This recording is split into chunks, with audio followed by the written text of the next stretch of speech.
I've been teaching at the college on and off since 1988, and then in 1999 they offered me the position here taking care of the culinary programs. He's a very great teacher. Everyone idolizes him in the class.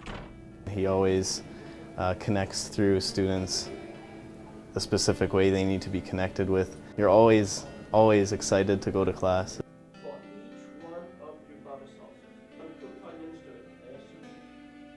His ice carvings was a shock at the beginning when we found out about it. We were like, wow, he's really going above and beyond the whole chef experience. He's really going outside of the area. So he's going into carving, and you can see that he could even carve his artistic mind into an ice block. As I'm practicing those ice carving, is really becoming more of a hobby to me, but it is still relevant to the culinary industry. It is mandatory for the pastry chefs to do a block of ice carving. It is very different skill set, but it's something that works very well together for the customer as a visual aspect of it to display food. I've known Chef Philippe for the past 20 years. He has been an absolute inspiration and wonderful to work with. And I like to describe Chef Philippe as the person who has forgotten more about food than I will ever know. He's energetic, he knows so much about everything. He's an absolutely amazing person.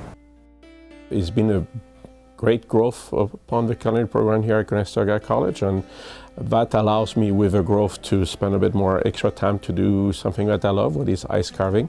I was able to practice carving here at the school for different events. As my carvings are getting a bit better, I was invited to a couple different tournaments, such as the Ice Fest in Toronto. So the first step that we need to take is to do some drawings. You have to kind of visualize what the carving is going to come out from that block of ice.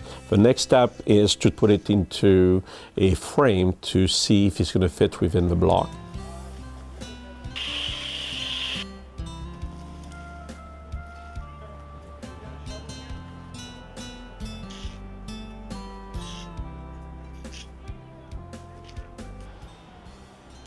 Some of the tools that we will use after that would be from a variety of chisels that we have specially made for ice, to routers, to die grinders, to angle grinders, to also using air dryers to melt the ice.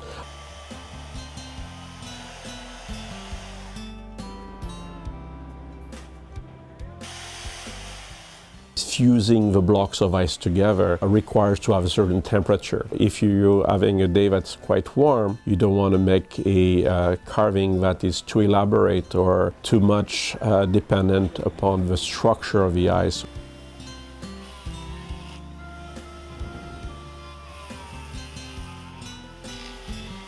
When the large blocks are removed, we start to go at it with a die grinder or bullets, what is basically a bit that's full of little spikes on the outside to allow us to carve a block of ice.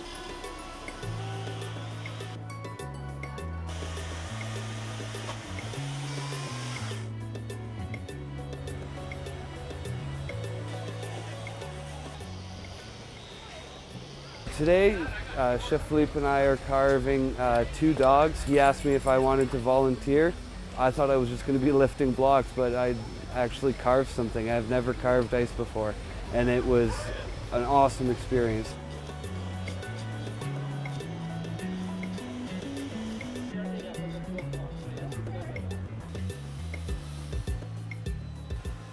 We are at the Winterloo Ice Dogs. That's the second year we're running a competition. This year we have 4 carvers coming from across Ontario coming to compete.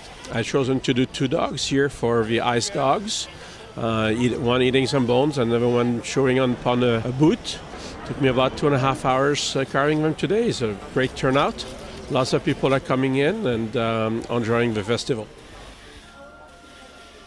Every year in the ice carvings, we learn from what we're doing, and we hope to improve it for the following year.